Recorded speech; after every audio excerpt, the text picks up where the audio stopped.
Baik, terima kasih Al Muslim TV.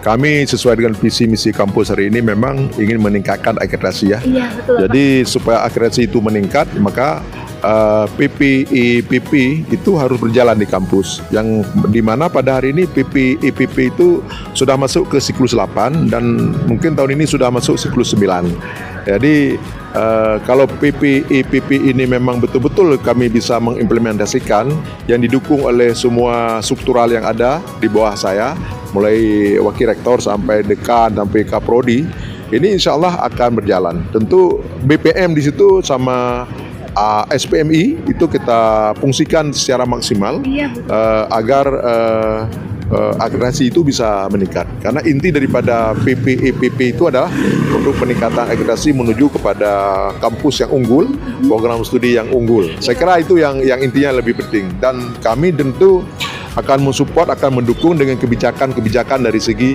anggaran untuk mencapai semua itu.